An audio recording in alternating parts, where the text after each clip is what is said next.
So very good afternoon, students. Yes, I will start the class.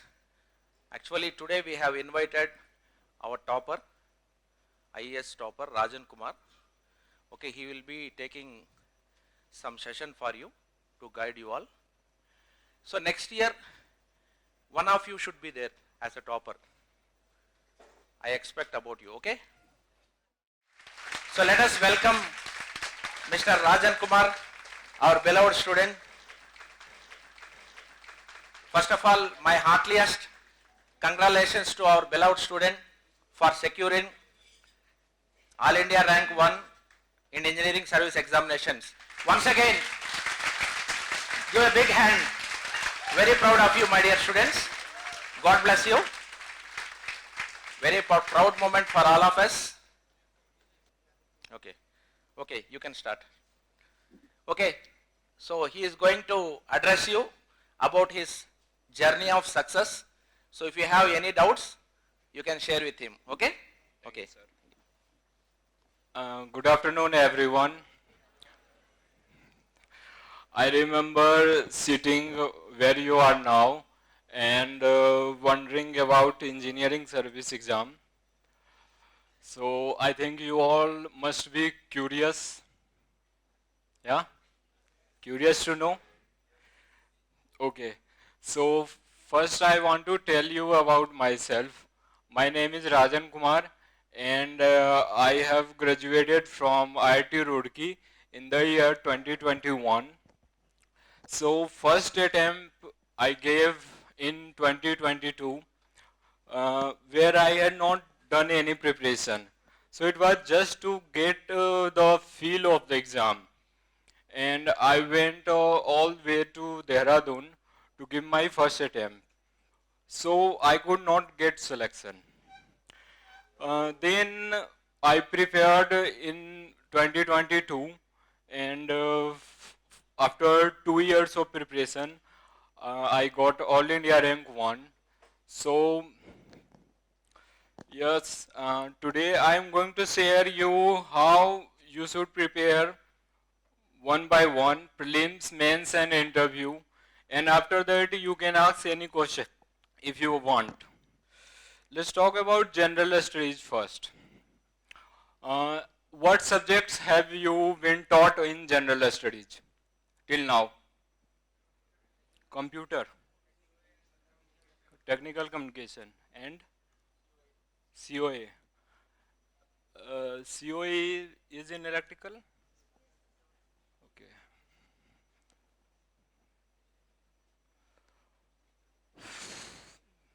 General studies.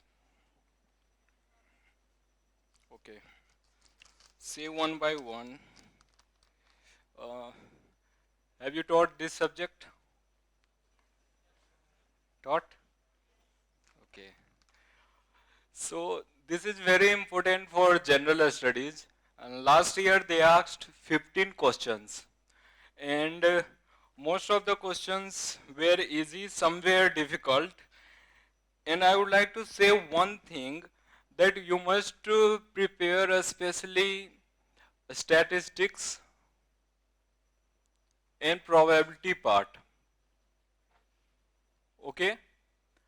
This is important because last year they asked 5 to 6 questions straight from this subject, and they were not easy, difficult. You see, जब आप general studies की तैयारी करेंगे तो इसके जो math होंगे वो मेंस के मैथ से ज़्यादा सिमिलर होगा. तो आप मेंस के मैथ्स के जब प्रॉब्लम सॉल्व करेंगे तब जा करके आपको जनरल स्टडीज के प्रॉब्लम्स इजी लगेंगे.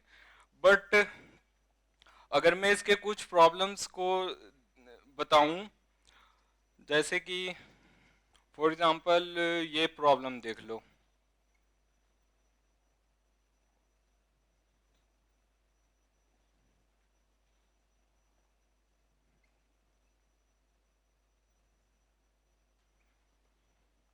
देख सकते हो, डबल एरिया का प्रॉब्लम है और एग्जाम में ये प्रॉब्लम काफ़ी डिफिकल्ट हो जाता है ना. अगर हम इसके ऑप्शंस देखें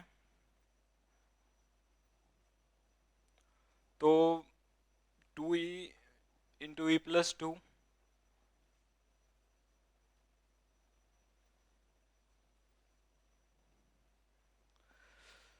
तो ये प्रॉब्लम मेरे लिए डिफिकल्ट हो रहा था, हो सकता है आपके लिए आसान हो। तो मैं बस ये बताना चाहता हूँ कि एग्जाम में मैंने इस प्रॉब्लम को कैसे टैकल किया था।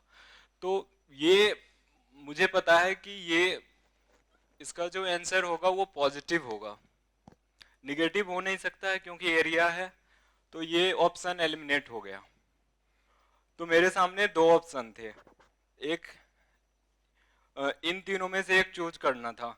तो मैंने थोड़ा स्मार्टली देखा, मैंने देखा कि e minus two make sense, क्योंकि जब हम इंटीग्रेट करते हैं तो f of b minus f of a type का चीजें आती है। तो मैंने ये टिक किया था और ये सही हो गया था। तो मैं बस ये बताना चाहता हूँ कि जब आप जनरल स्टडीज के पेपर दे रहे होंगे तो चीजें इतनी आसान नहीं होगी जितना कि आप समझ रहे हैं। ये प्रॉब्लम करना काफी डिफिकल्ट हो जाएगा। तो आपको कहीं ना कहीं सोचना पड़ेगा कि हम शॉर्टकट से कैसे कर लें। ठीक है। इसी तरह से एक साल और एक सवाल पूछा गया था, 0 to 2 pi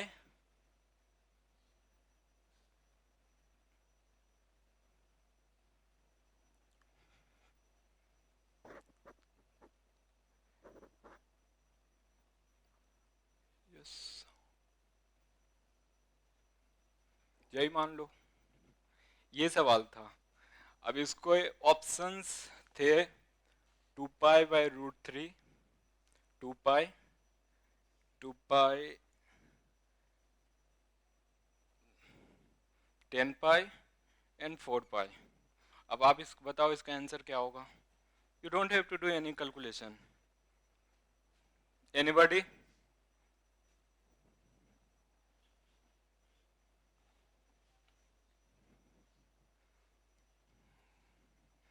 Without calculating a. How? If you see this is 1 and this is 2 पाई, अगर आप इसका ग्राफ प्लॉट करेंगे तो from 0 to pi it will be like 1/9 or 1/10 like this. This whole area is 2 pi and this must be less than 2 pi. So without solving you can solve. I was just trying to conveying the same thing. First thing is that you learn, you practice,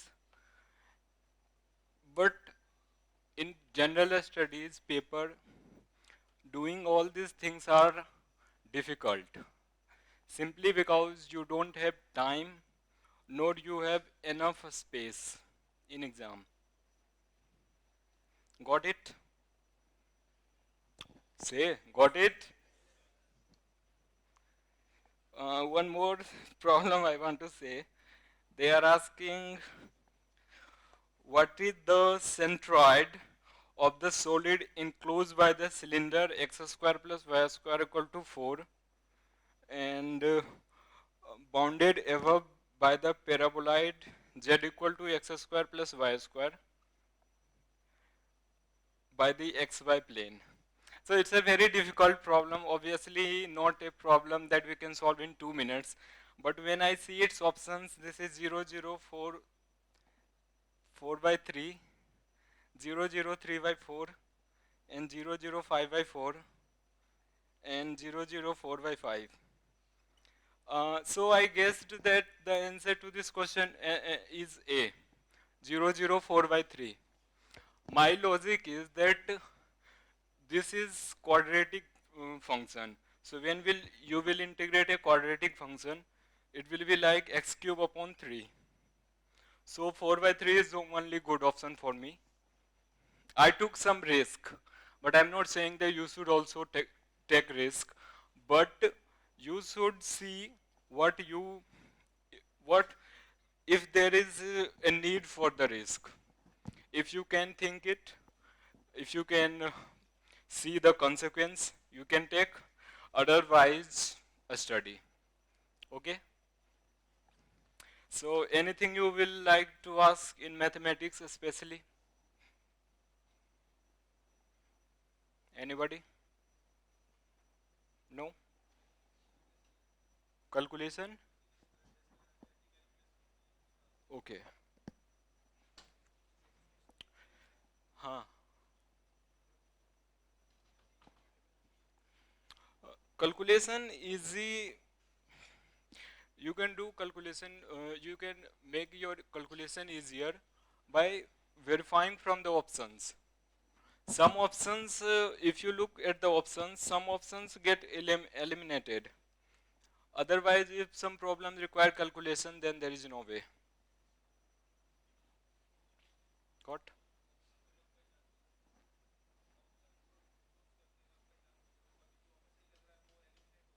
हाँ. Most of the times ये हो सकता है, but जरूरी नहीं है कि सब में ऐसा हो. Okay. So I think mathematics is all this, and you need to practice especially Fourier transform, Fourier series. Um, they ask and volume integral and double integrals.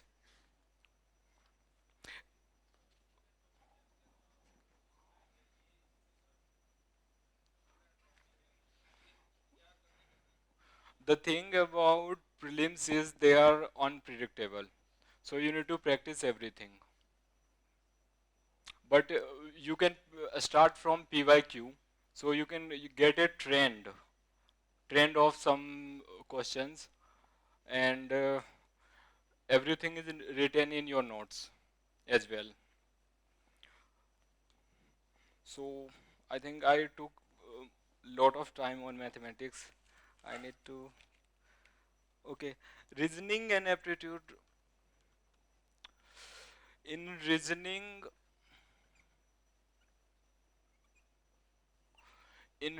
I think you can prepare PYQ, PYQ of civil service, and PYQ of engineering service. That will be sufficient. All right. Let's talk about ICT. They asked 15 questions in math, 15 in reasoning, and 15 in ICT. So I think these two I got around 56 to 56 marks in these two papers. 56 in these two papers, and ICT I have not read so much. ICT, information and communication tech. आप लोगों ने अभी नहीं पढ़ा है? नहीं पढ़ाया गया है? ठीक है. तो आईसीटी की खास बात है कि प्रॉब्लम्स जो होते हैं या तो होने वाले होते हैं या नहीं होने वाले होते हैं. जैसे ऐसे पूछते हैं कि root kit what is it. अगर आप पता है कि ये रूट किट का काम क्या है तो आप कर देंगे, बट अगर आपको नहीं पता है तो ऑप्शंस एलिमिनेट करना मुश्किल हो जाएगा.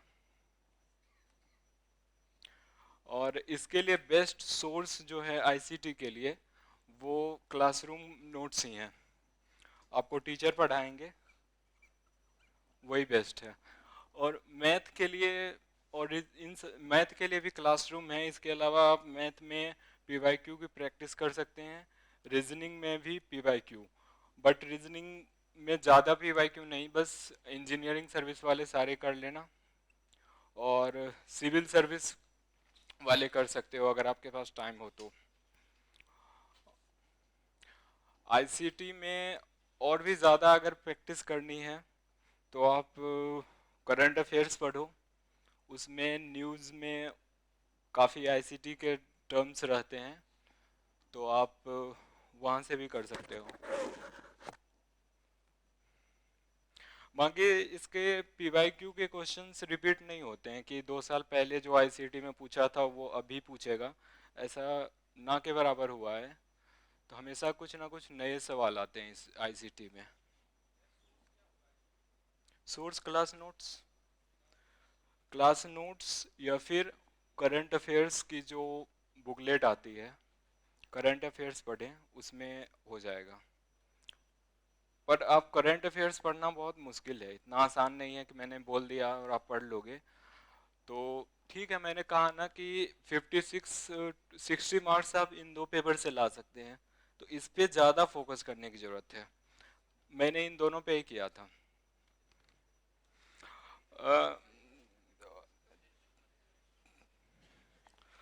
करंट अफेयर्स पे मैं अभी आऊँगा, बट मैं अभी आईसीटी की बात कर रहा था। तो आईसीटी के लिए आप क्लासरूम नोट्स और टेक्स्ट बुक पढ़ लो मेडी जी का, अगर आप पढ़ सकते हो तो। और मुझे नहीं लगता है कि पढ़ पाओगे।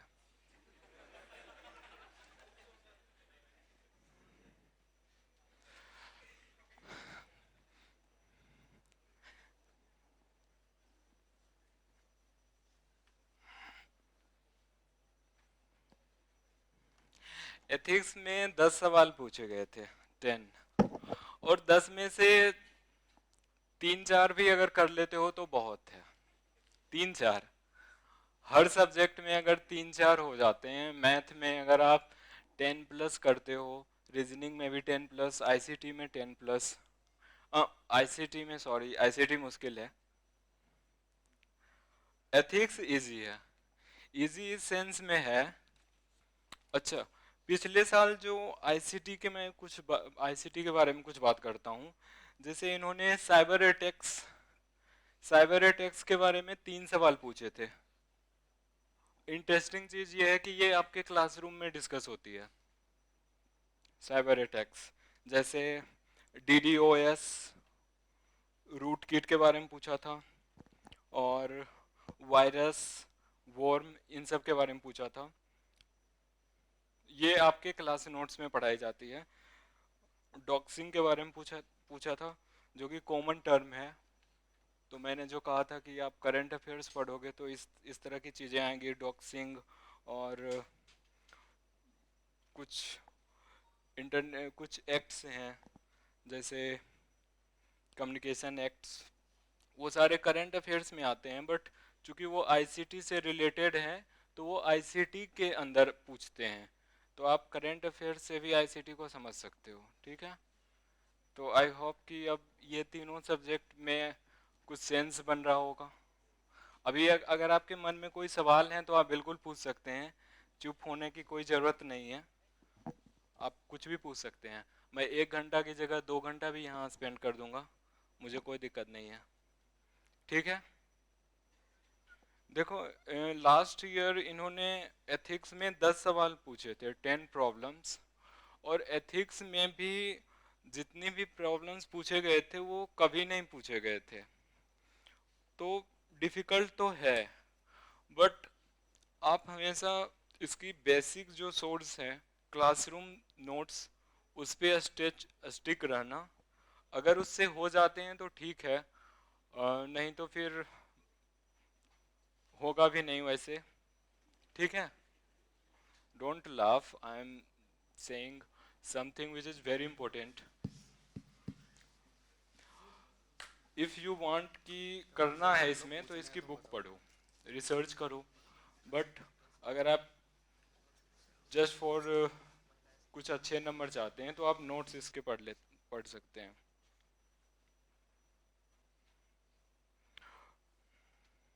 Next, material science.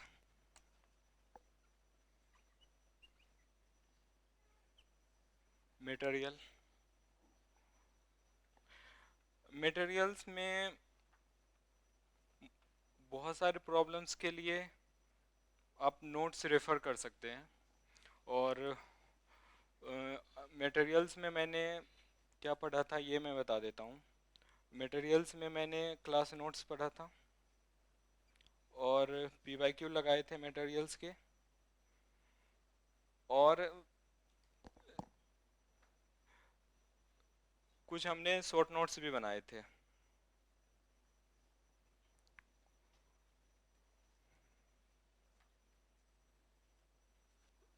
तो मटेरियल्स के 6 प्रॉब्लम्स आए थे।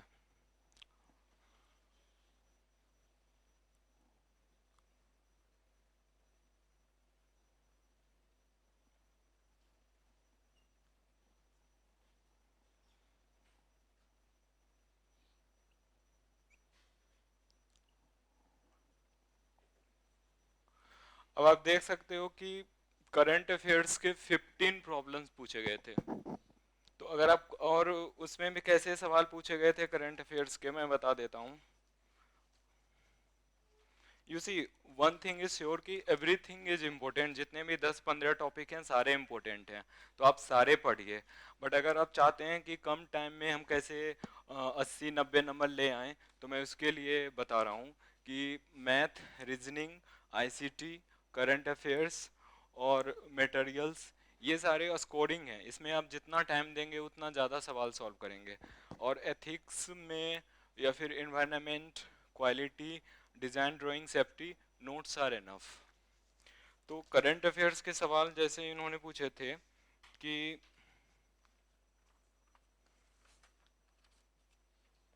हाँ, एक है स्प्रिंट चैलेंज।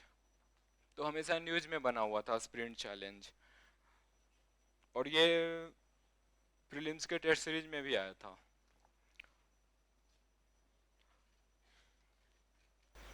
फिर कुछ ऐसा नोमैडिक एलिफेंट एक्सरसाइज, मतलब मिलिट्री एक्सरसाइज है, उसके बारे में पूछ रहे हैं। तो करंट अफेयर्स स्कोर कर सकती है ना। I think everything okay. Environment में भी आप 6 प्रॉब्लम्स में notes and class notes are enough. और तो कोई सोर्स है नहीं मेरी नज़र में। Quality and design, drawing and safety. Important ये है कि ये सब जो पिछले साल पूछे गए हैं, ज़रूरी नहीं है कि 6 ही सवाल पूछे जाएं। हो सकता है 10 पूछे जा सकते हैं, और हो सकता है करंट अफेयर्स में कम हो जाए, मैथ में कम हो जाए। बट इतना भी इससे अलग नहीं होगा कि आपको 60 to 70 नंबर लाने में दिक्कत होगी। और जीएस में 70 नंबर बहुत अच्छा माना जाएगा। जब आपका रिजल्ट आएगा तो पता चलेगा कि 70 मार्क्स काफ़ी अच्छा है। ठीक है, तो मैं जनरल स्टडीज़ को क्लोज करता हूँ।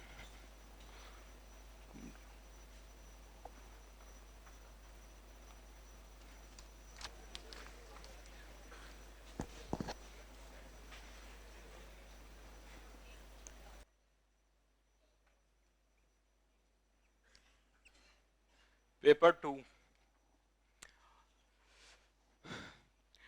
Paper two, again 150 questions in 3 hours. पिछले साल के पेपर में देख सकते हो कि सवाल मैथ से शुरू हुए, और मैथ्स में मैंने जैसा पहले ही कहा था कि statistics, probability, variables, random variables काफ़ी इंपॉर्टेंट है। तो आप देखो शुरुआत के 2-3 सवाल, और फिर 9 to 11 इसी के हैं। 5 सवाल टोटल, मतलब कितने सवाल पूछे गए हैं? अप्रोक्सीमेटली 12 प्रॉब्लम्स मैथ के पूछे गए थे। तो उसमें 5 सवाल इन्हीं 2 टॉपिक्स पे था। तो आप इनको स्ट्रॉन्ग कीजिए। स्टैटिस्टिक्स में specially line of regression, coefficient, correlation coefficient, इन सबको अच्छे से क्लियर करो। अभी मेंस का जब पेपर में डिस्कस करूंगा तो वहाँ भी उन्होंने 20-25 नंबर का एक बड़ा सा सवाल पूछ दिया था। ठीक है, सो आई कैंट से कि उनको कैसे पढ़ना है, बट मैंने बता दिया कि वो इम्पोर्टेंट है। बट इसका मतलब ये नहीं हुआ कि बाकी दूसरे इम्पोर्टेंट नहीं है, वो भी इम्पोर्टेंट हैं। बट स्टैटिस्टिक्स पिछले साल का हाईलाइट था। इस साल का हाईलाइट कोई दूसरा सब्जेक्ट हो सकता है। तो आप इक्वली सारे सब्जेक्ट्स को पढ़ना, पीवाईक्यू को स्पेशली करना। ठीक है, पीवाईक्यू से आपको पता चलेगा कि अलग अलग सालों में हाईलाइट क्या रही है पूछने की। ठीक है, तो मैथ्स, और अगेन इन सारे प्रॉब्लम्स, मैथ के प्रॉब्लम्स में आप इजिली एलिमिनेट कर सकते हो बहुत सारे सवाल को। ज़रूरी नहीं है कि आप उसको एक्सप्लिसिटली सॉल्व करना है। फॉर एग्जांपल, एक प्रॉब्लम है what is the deflection? Deflection u of x y t of the square membrane with a equal to b and c equal to 1 if the initial velocity is 0 and initial deflection is, means the initial deflection is let's say time 0, this is a sin pi x sin 2 pi y. मुझे नहीं पता ये problem कहाँ से है, but हमें तो solve करने से मतलब है ना. तो इनिशियल डिफ्लेक्शन इज दिस. तो इसके सारे ऑप्शंस में अगर आप टाइम को 0 पुट करोगे, 4 ऑप्शंस हैं, टाइम को 0 पुट करोगे तो एक ही ऑप्शंस है, 2 ऑप्शंस हैं, ऑप्शन ए और ऑप्शन डी, जिसमें ये राइट हैंड साइड मैच हो रहा है. ठीक है. और उसमें भी अगर आप फर्स्ट ऑप्शन को देखोगे तो फर्स्ट ऑप्शन सिंपली यही है. फर्स्ट ऑप्शन टाइम का फंक्शन नहीं है, बट जो सेकेंड ऑप्शन है उसमें इसके साथ additional cos of √5 pi T भी है. तो आप इनिशियल वेलोसिटी भी 0 है, तो इसको आप डिफ्रेंशिएट करके उसको भी टाइम पे 0 पुट करोगे तो वो भी 0 मिल जाएगा. तो इस तरह से ऑप्शन से बहुत सारे सवाल सॉल्व होंगे और बहुत सारे सवाल को आप एक्सप्लिसिटली भी सॉल्व कर सकते हैं. हाँ, एक और टॉपिक काफ़ी इम्पोर्टेंट है, वो है डिफरेंशियल इक्वेशन. मैथ में एक और टॉपिक इम्पोर्टेंट है जो है डिफरेंशियल इक्वेशन. डिफरेंशियल इक्वेशन में partial differential equation, ordinary differential equation. तो कई साल पार्शियल डिफरेंशियल इक्वेशन के भी प्रॉब्लम्स पूछे हैं प्रीलिम्स ने, और जो चीज़ें प्रीलिम्स में पूछती है वही चीज़ें मेंस में भी पूछती है. तो मेंस में मुझे ज़्यादा बोलने की जरूरत नहीं पड़ेगी, आप खुद समझ पाओगे. Okay, should I go ahead? Digital, digital आप लोगों ने पढ़ लिया है, डीएसी एडीसी ये सब पढ़ा होगा. ओके, सो लास्ट ईयर ही मुझे लगता था कि एडीसी एंड डीएससी जो हैं वो पूछे जाएंगे, और उन्होंने पूछा भी. और ये जो दोनों सब्जेक्ट्स हैं हर साल पूछते हैं, हर साल 1-2 सवाल इसके हर साल पूछते हैं. तो इसको अच्छे से पढ़ना. अच्छे से पढ़ने का मतलब है कि आप इसमें समझो कॉन्सेप्ट को.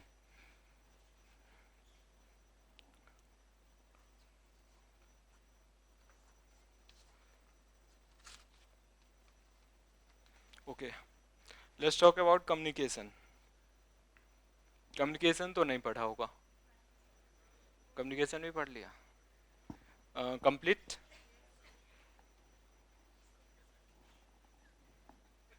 क्या? सो कम्युनिकेशन से कभी सवाल पूछते हैं कभी नहीं पूछते हैं, तो तैयार रखो. Material science. मटेरियल साइंस में जितने भी सवाल पूछेंगे एक्चुअली वो नोट्स में नहीं होगा, लेकिन इसमें मैं कहना चाहूँगा कि इनके सवाल आपके पीवाईक्यू में ज़रूर होंगे. ठीक है, तो पीवाईक्यू को अच्छे से करोगे तो मटेरियल साइंस के सारे सवाल कर पाओगे. जैसे इन्होंने पूछा है कि critical temperature of this led, mercury and material science पढ़ा है आपने? नहीं पढ़ा है, अच्छा. एल्युमिनियम. तो इसने पूछा है कि इन सब के critical temperature means they are superconductors, तो इनके क्रिटिकल टेम्परेचर बताने हैं. तो इस मरकरी का तो सबको पता होता है, आई थिंक 4.2 केल्विन, ये तो सबको पता होता है.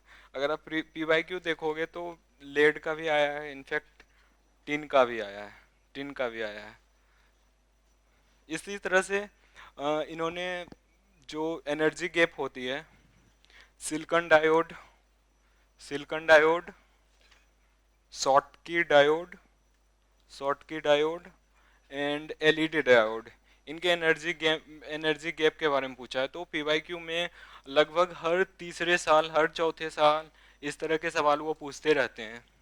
तो हो सकता है आपके नोट्स में एनफ बातें नहीं हैं, बट प्रीलिम्स के लिए आपके पीवाईक्यू में एवरीथिंग है, सब कुछ है।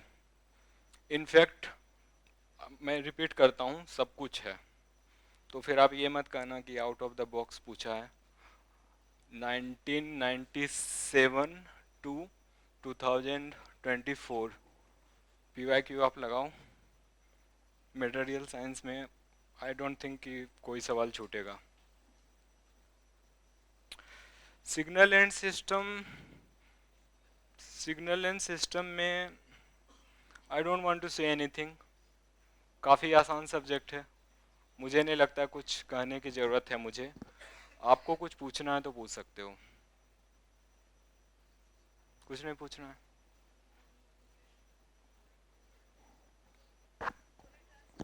टफ। फ्यूरियर ट्रांसफॉर्म में टफ किस बात से? कॉम्प्लेक्स फंक्शन को ट्रांसफॉर्म करना। सो अगर उस तरह के जो ट्रिकी होते हैं उसमें प्रॉपर्टीज आपको पता होने चाहिए। प्रॉपर्टीज अगर पता होंगे तो वो ट्रिकी नहीं होगा, इजी होगा आई थिंक।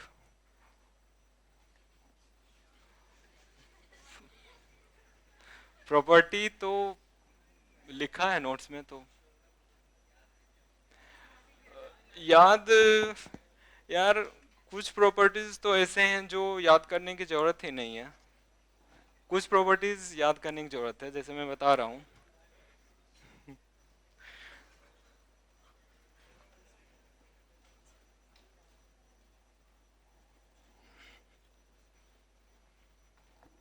जैसे आपको एक चीज पता होना चाहिए, f of j omega equal to क्या होता है, मैं आई एम नॉट,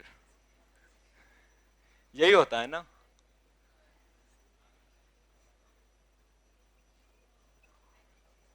ये होता है।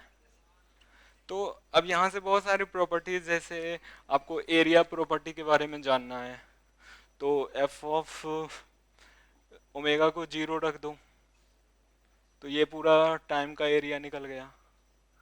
तो इसमें क्या मुश्किल है? फिर अगर आपको ये डिराइवेटिव प्रॉपर्टी को जानना है, तो इस फंक्शन को ओमेगा के रेस्पेक्ट में डिफरेंशिएट कर दो। क्यों डिफरेंशिएशन भी नहीं आता है? तो ये तो टाइम का फंक्शन है ना, इंटीग्रल, तो ये वाला पार्ट डिफरेंशिएट होगा, minus t, minus infinity to infinite, minus t f T,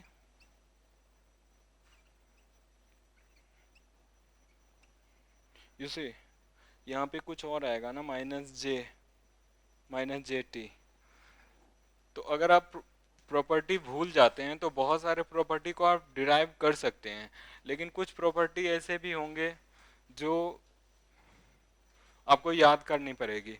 और इसमें मैं एक चीज़ बताऊंगा कि फ्यूरियर ट्रांसफॉर्म में प्रॉपर्टीज तो हैं, इसमें इन फंक्शंस को आप स्पेशली रट लेना, क्योंकि सिग्नल में कम्युनिकेशन में भी वो यूज होंगे, और वो है सिंक फंक्शन।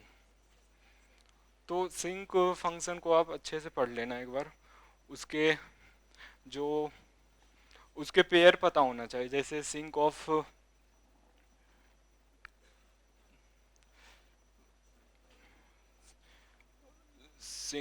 टी, तो वो शायद सैम्पलिंग ऑफ पाई टी होता है, फिर वो sine pi T by pi T होता है। तो इस चीज़ को थोड़ा सा देख लेना तो इजी हो जाएगा, ठीक है। सिग्नल में और कुछ चीज़ जो आपको पूछना हो, और लास्ट से कोई किसी को पूछना हो सिग्नल में? नहीं, आप लोगों को कोई डाउट नहीं है?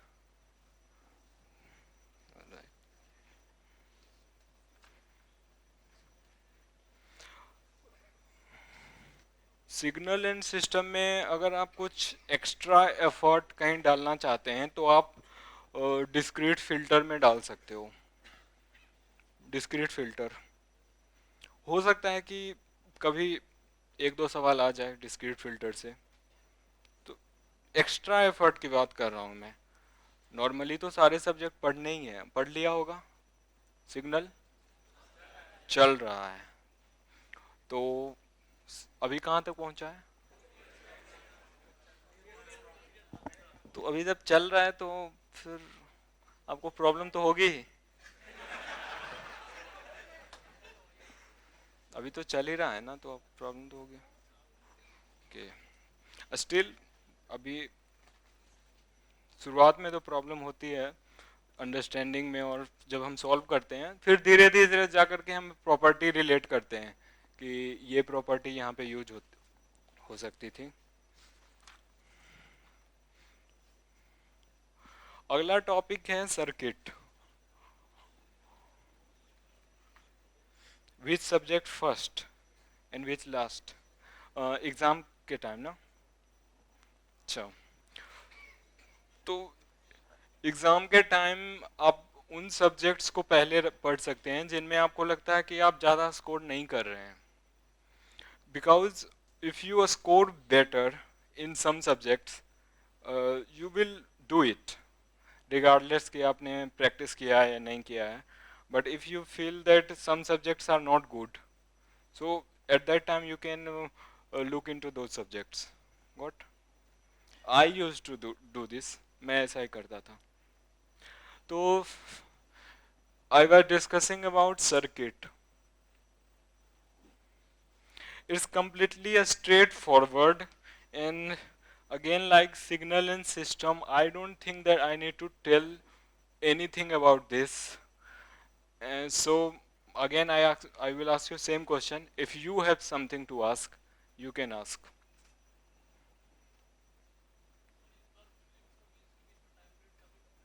हाँ, okay. I think 2 months time रहेगा आपको, है ना? 2 months. Actually, if you ask, 2 months is enough for men's. 2 months is enough for men's. So I will suggest you go for prelims first. Uh, grab good marks in prelims and then prepare for men's. You can do, you can take things in parallel, but I will suggest first you should have good marks in prelims, because uh, all these marks add up in the mains, in the final result. Circuit का equally weightage, no less.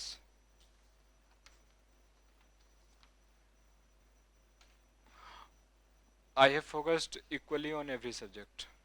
Yes.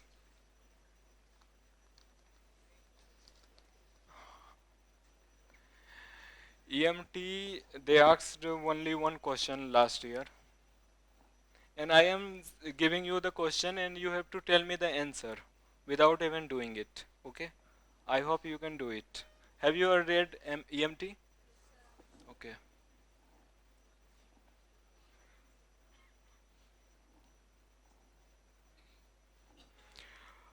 This is a circular loop in xy plane, and let's suppose the radius is r. Let's suppose the radius is a, and this is a point uh, at distance r. You have to find the value of magnetic field here, and this loop has magnetic moment m.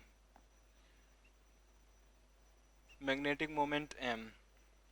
The option is b equal to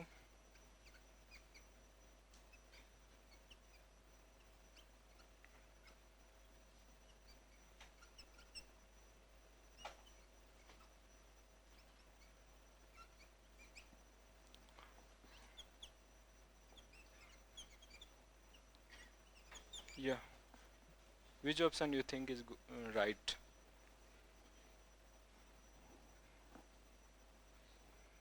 A. A.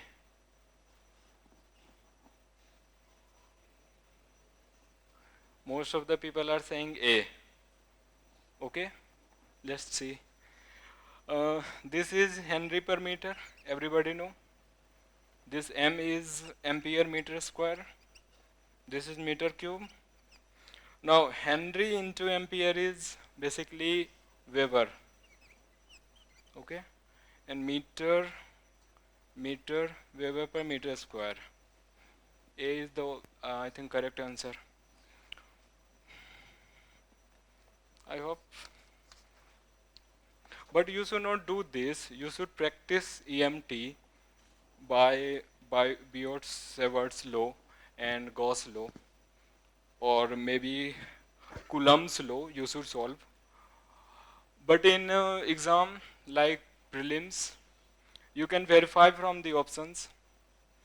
So if this option is right, ये सब गलत ही होने हैं, ठीक है?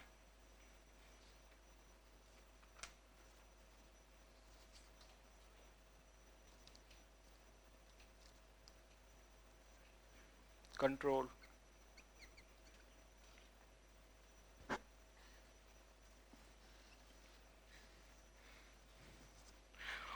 In control system, I also don't want to say anything. Have you read control system? You have read? Anything you think is difficult? Nothing? Bode plot? Really? If you had talk about Nyquist plot, I would agree. Nyquist?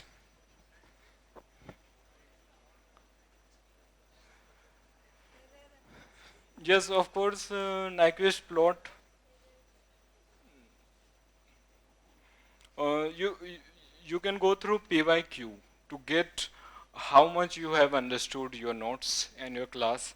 You should solve PYQ problems. There they ask, it's a time domain method or frequency domain method. You can have closed loop frequency response or open loop frequency response from this, relative stability or absolute stability. I hope what I am saying, does it make sense to you? So the prelims is more about theoretical, mains is about numerical. So things are different. I think it's a scoring subject. This subject, this circuit, these two, and signal. These three are a scoring. Math is also a scoring, but sometimes math may be difficult. And हो सकता है कि हवा ही ना लगे कि सवाल क्या पूछे जा रहे हैं मैथ में. तो इन सारे टॉपिक्स की प्रैक्टिस अच्छे से करना, कंट्रोल की, सर्किट की, सिग्नल की, मटेरियल साइंस के लिए मैंने बताया था नोट्स और पीवाईक्यू. कम्युनिकेशन आपने पढ़ लिया है. डिजिटल में स्पेशली ये दोनों कन्वर्टर्स और सीक्वेंशियल सर्किट्स, इनसे पूछे जाते हैं ज़्यादातर. अगला आपका मेजरमेंट है. ये हो गया. हो गया. सो इसमें आपने ट्रांसड्यूसर्स पढ़ा होगा. एक्चुअली ट्रांसड्यूसर्स में काफ़ी ज़्यादा डिटेल्स हैं, तो उसको उतना डिटेल्स में नहीं पढ़ाते हैं. बट आप पीवाईक्यू से ट्रांसड्यूसर टॉपिक को पढ़ सकते हो, जैसे प्रेशर ट्रांसड्यूसर, फ्लो ट्रांसड्यूसर्स, ये दोनों, और एक temperature transducers. Temperature, pressure, flow, ये तीनों ट्रांसड्यूसर्स अच्छे से पढ़ना. इनसे ज़रूर पूछते हैं वो. या मशीन्स और पावर सिस्टम और पावर इलेक्ट्रॉनिक्स के बारे में बाद में बात कर लेंगे. Computer fundamentals, COA set. तो कंप्यूटर फंडामेंटल्स में आपका हो गया है ना, तो इसके बारे में मैं कुछ बताना नहीं चाहूँगा क्योंकि मैंने खुद नहीं पढ़ा था.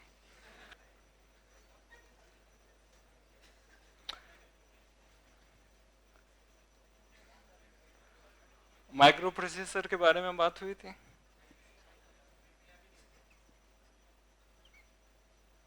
माइक्रो प्रोसेसर, माइक्रो प्रोसेसर आपने पढ़ लिया, बचा हुआ है।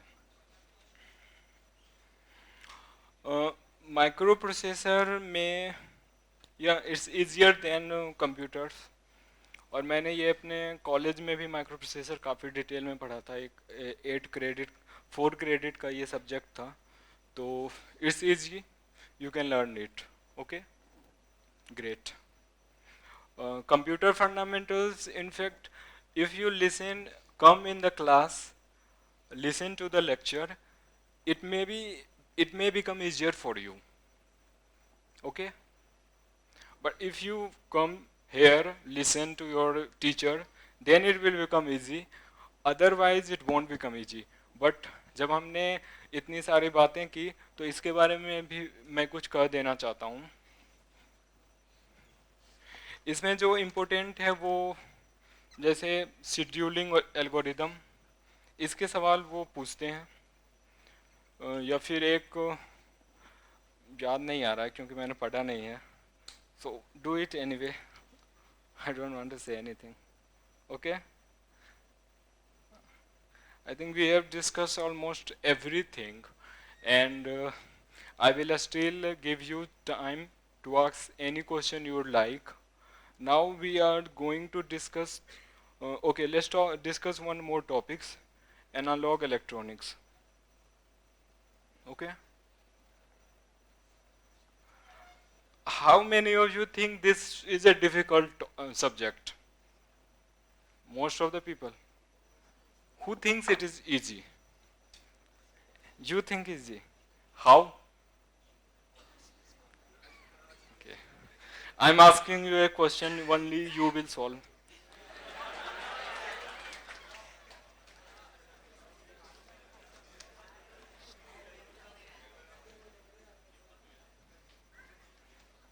Okay, your question is easy है वैसे.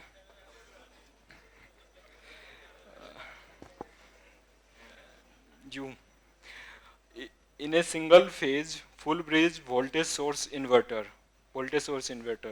operates with resistive load. What is the nature of output current? Means shape of the output current. Everybody quiet. A square wave, sine wave, triangular, pulse. Square? Triangular. Good. I mean, you really understood it. Okay. See, when I think this is a question of power electronics, sorry. Okay. Okay, last year actually analog electronics weren't such difficult. They are asking 3 questions basically in 3 modes of operation of a transistor, which is active, saturation, and cutoff. And in this specifically, they want to know how the 2 junctions, base emitter and collector base junctions, are biased. Really, 3 questions: 131, 132, 133. 3 questions. So sometimes this may be easy, but sometimes may be difficult. But I can say you, just like material science, if your notes are not sufficient for this subject, analog electronics, then PYQ will definitely help you. PYQ won't disappoint you. If you want to become expert, you can read textbook like Cedra and Smith. You can. But I think that PYQ and classroom notes won't disappoint you anytime. So it's great. Now we are left with only 3 subjects: electrical machines, power systems, and power electronics. Now I hold these three subjects and let you ask anything you would like regarding these. Have you any question? No. Okay.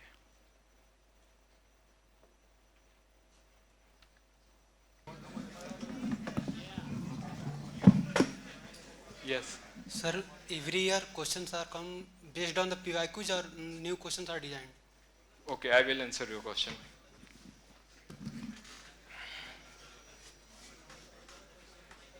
See, in general studies, they ask 100 questions.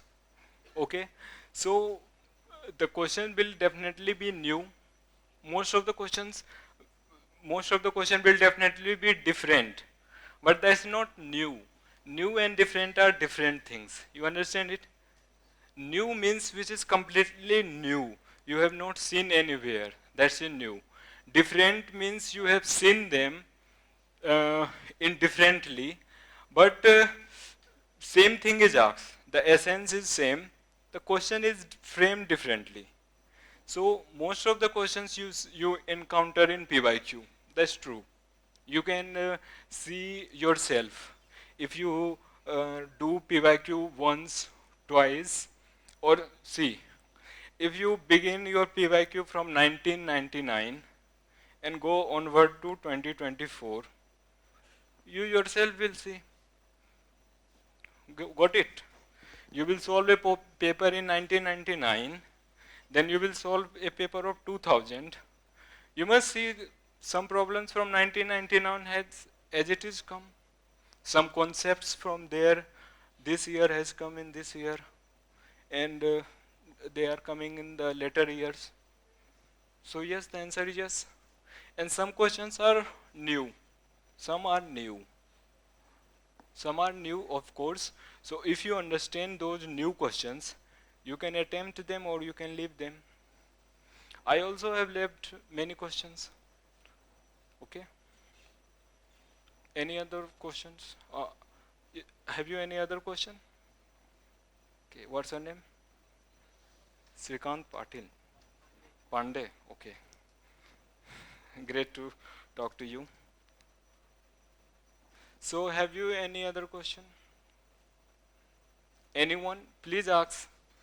There is nothing, nobody will judge. You can ask.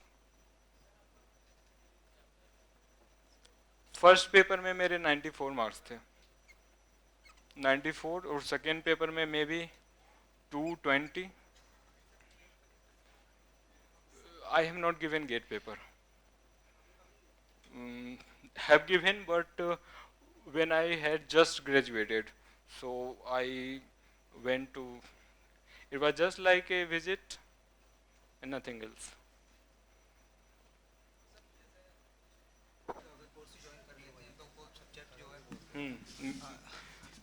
ठीक है I got your question sir ऐसा है जैसे sir बोलते हैं कि जैसे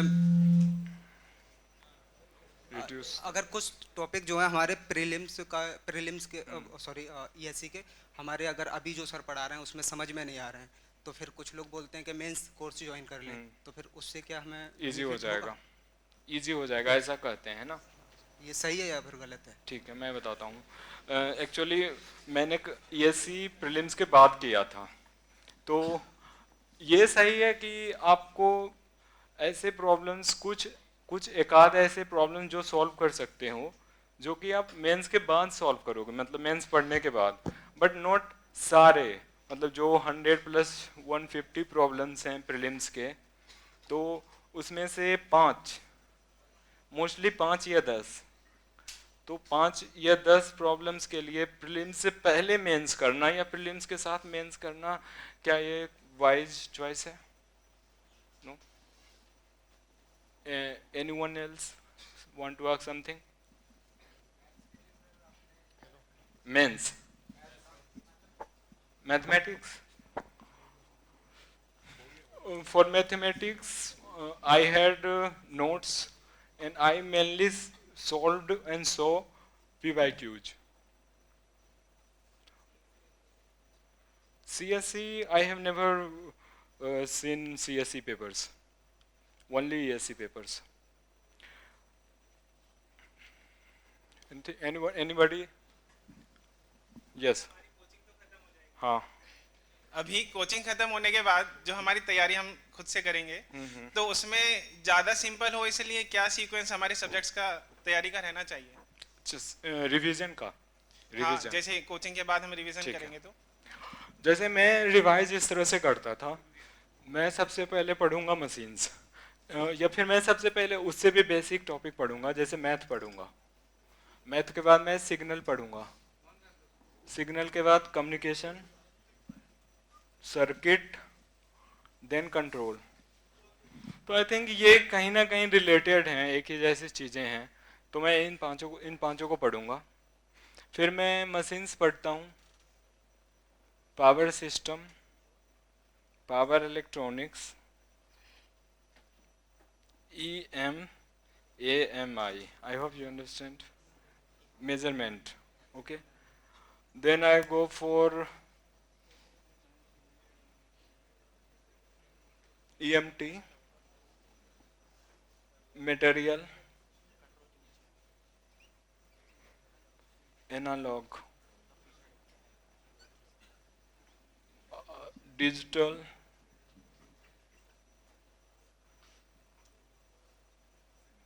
microprocessor, signal हो चुका है, COA, कोआ, और कुछ बचा 5 4 3 3 15 सब्जेक्ट्स. इस ऑर्डर में मैं पढ़ता हूँ, क्योंकि मुझे लगता है डिजिटल और माइक्रो प्रोसेसर और कंप्यूटर में कुछ चीज़ें कॉमन है. जैसे आप PYQ देखोगे तो बहुत कई बार उन्होंने सिंपली 2s कम्प्लीमेंट सिस्टम या BCD, ग्रे कोड, इन सब पे बार बार पूछते रहते हैं कि रिलेटिव उनमें क्या कंपैरिजन है, विच वन कौन सा किस पार्टिकुलर एप्लीकेशन के लिए मोस्ट सुटेबल है. तो आपको एक लिंकिंग मिलेगी. सिमिलरली EMT एंड मटेरियल्स, थोड़ा सा ज़्यादा नहीं, बट EMT में जब हम मैग्नेटिक और इलेक्ट्रिक फील्ड पढ़ते हैं तो मटेरियल की भी मैग्नेटिक और इलेक्ट्रिक प्रॉपर्टीज़ पढ़ते हैं, तो आसान होता है समझने में. और एनालॉग इलेक्ट्रॉनिक्स भी मोर और लेस मटेरियल फैब्रिकेशन ही है, सो इट मेक्स सेंस. बाकी आप machines, power system, power electronics, these are your core subjects. So, and they are, and along with this measurement, where you measure energy and power. So you must learn these 4 subjects very, very strongly, because they comprise of at least, I think, 40% of the whole exam. 40 or between 35 to 40% of the whole exam. These 4. These group of subjects are easy, and they are a scoring subjects हैं ये, prelims में भी, mains में भी. Okay, so I think yeah, let's discuss about this: machines, power system, and power electronics. Okay.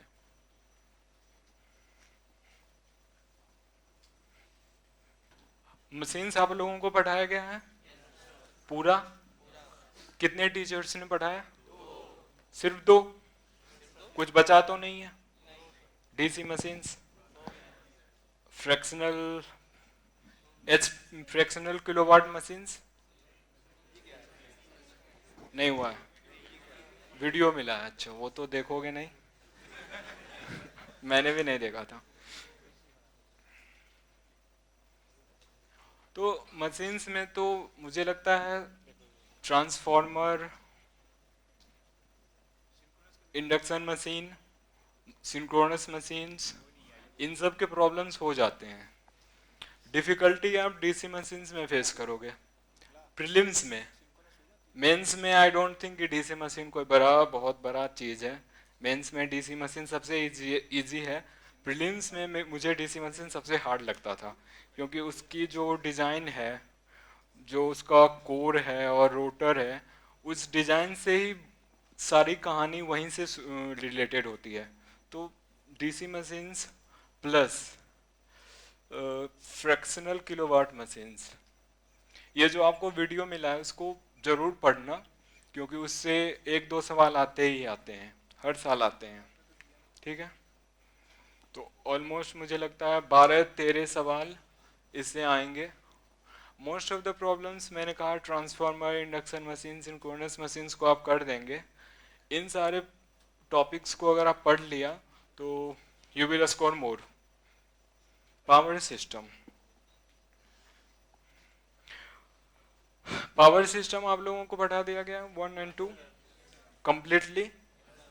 आपको thermal power plant पढ़ाया गया, hydro nothing, generation नहीं पढ़ाया गया, ओके ठीक है। जनरेशन से 1-2 सवाल तो आ ही जाते हैं, ऐसा नहीं है कि नहीं आता है, 1-2 सवाल आ जाता है।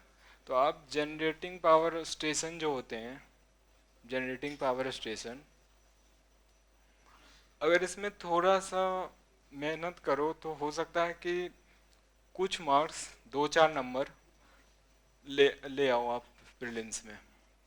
बाकी आपको सब कुछ पढ़ा दिया गया है और ज़्यादातर सवाल नोट्स से ही आते हैं। जैसे मैं देख रहा हूँ नोट से ही आते हैं, और इससे 2 सवाल आए थे लास्ट टाइम, हो सकता है 2 से ज़्यादा भी आ जाए।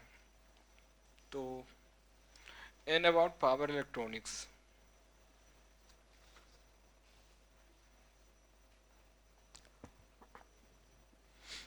पावर इलेक्ट्रॉनिक्स में आई वुड से कि learn about power diode,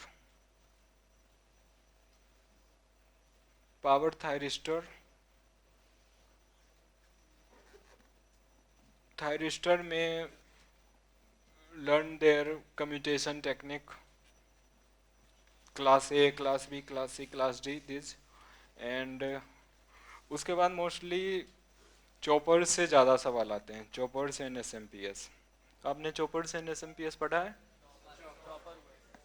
SMPS नहीं हुआ है?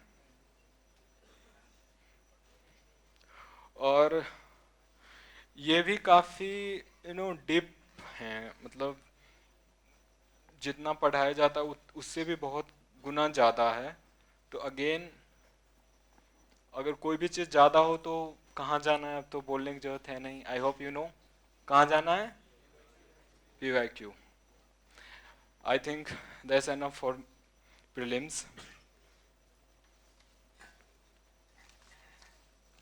अब मैं ब्रीफली मेंस के बारे में बता देता हूँ कि मेंस में आई थिंक आइडिया तो लग ही गया होगा आपको सारे सब्जेक्ट्स का।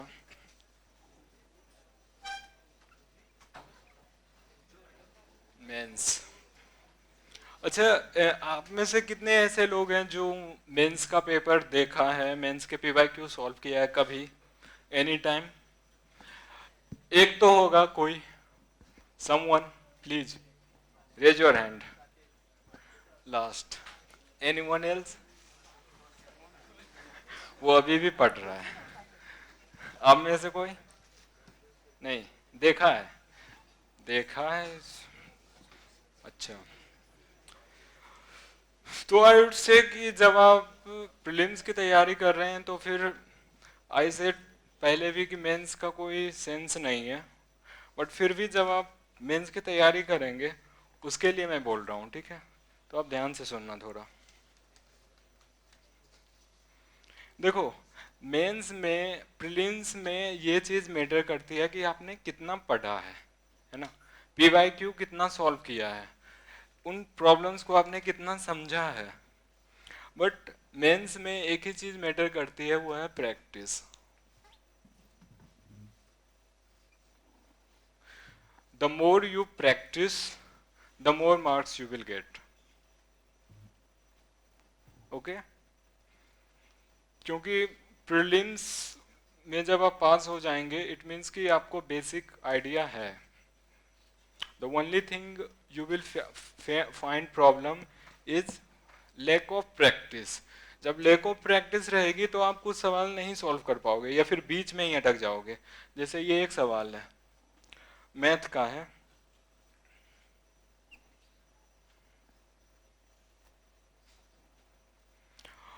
The question is, using double integral, find the volume in the positive octant of the ellipsoid. This is the ellipsoid. So we have to find the volume in the first octant using volume integral. You think that this seems easy? Easy? This is not easy. If you solve it fresh, then you will take so much time, and after taking so much time, your result will be something, means if the actual answer is pi by root 6, you might get 3 pi. Okay? So वही है कि एक कहावत है ना कि छोड़ो,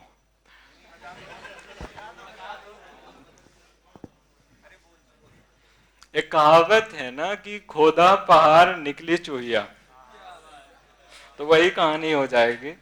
तो प्रैक्टिस जब आपकी रहेगी तो आप इसको बड़े आसानी से सॉल्व कर दोगे, और मेंस में इसी चीज की रिक्वायरमेंट है, प्रैक्टिस.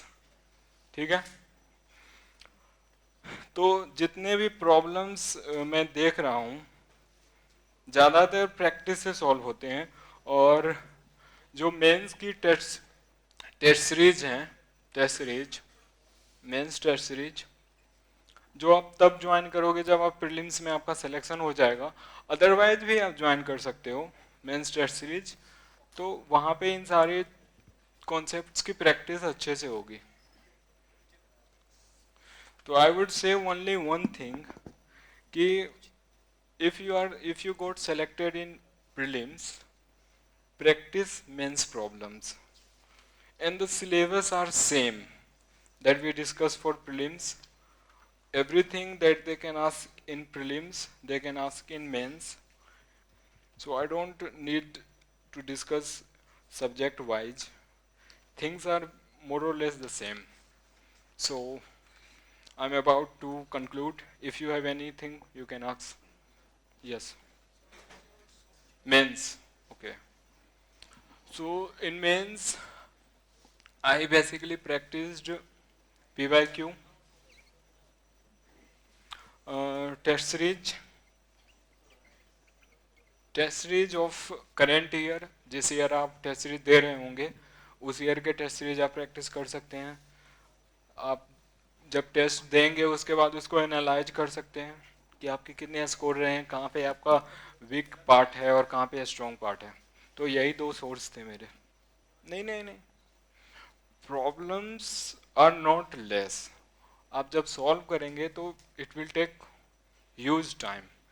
2 महीने इस बार आपको मिलेगा, उसमें आपको लगेगा कि you should have some more time. अगर if you had some more time it would be better, ऐसा आपको लगेगा. सो you can go for this. Otherwise there are GATE workbook and workbook of your class, or workbook are for beginners, workbook are for beginners. So they give you some basic things like how to solve some basic problems of Laplace transform, Fourier transform, and these. But if you solve PYQ, you are getting a result, exam specific preparation. Anything else? Anybody? Yes. Hello. Yes. First of all, big congratulations to sir. You have secured AIR 1. Thank you. Sir, I have a question that how to attempt a question paper. What will be the strategy? Means someone said first you should watch all the question then solve, and someone tell ki that you should mark the question which you can solve then start. Okay. Sir, what will the means क्या सही strategy होनी चाहिए sir? important.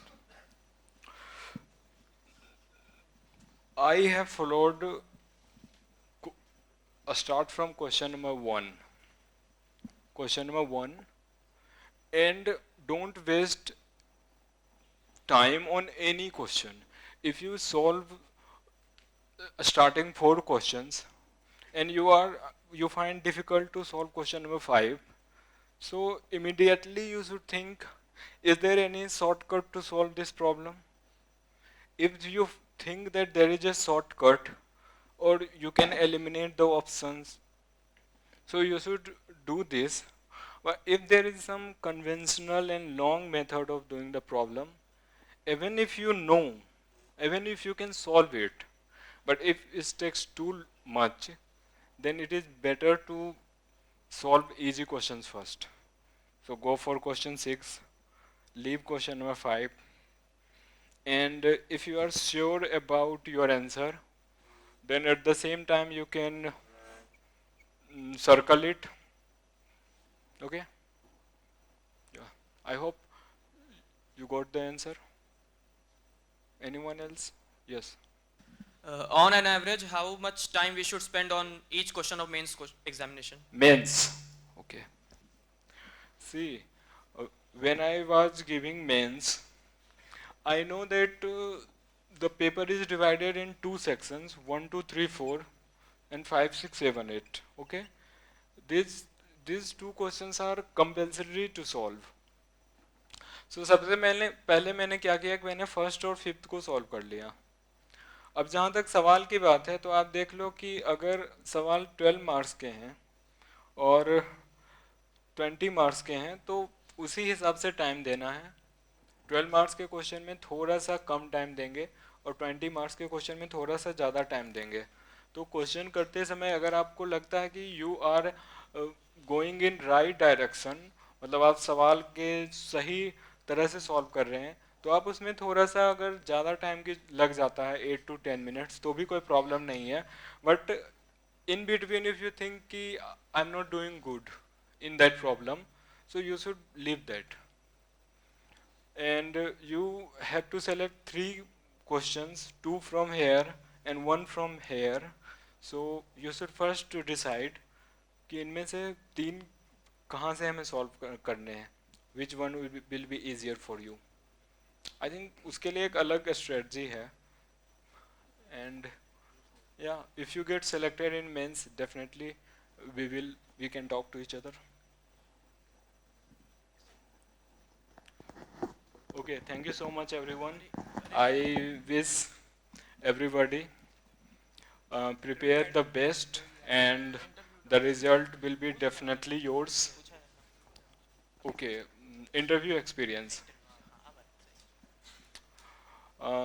Let me say about interview.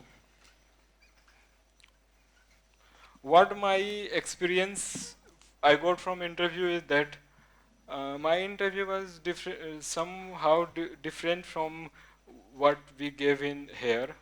So when I entered, they started asking me about my state,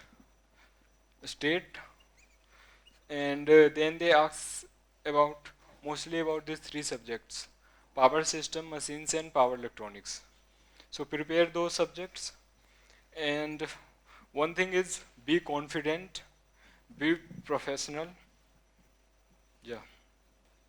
The questions were more or less industrial, like they asked me about circuit breaker, long line modeling of transmission lines. Yeah. One professor asked me some basic questions from, like they asked me law of conservation of power in power amplifier. So somebody asked me that why Z11 is not reciprocal of this. I hope you understand this 2-port network. So these were the basic questions. Some questions were from core subjects, some were from these subjects, circuit, material, and this. Okay. So everybody, congratulations in advance. Great.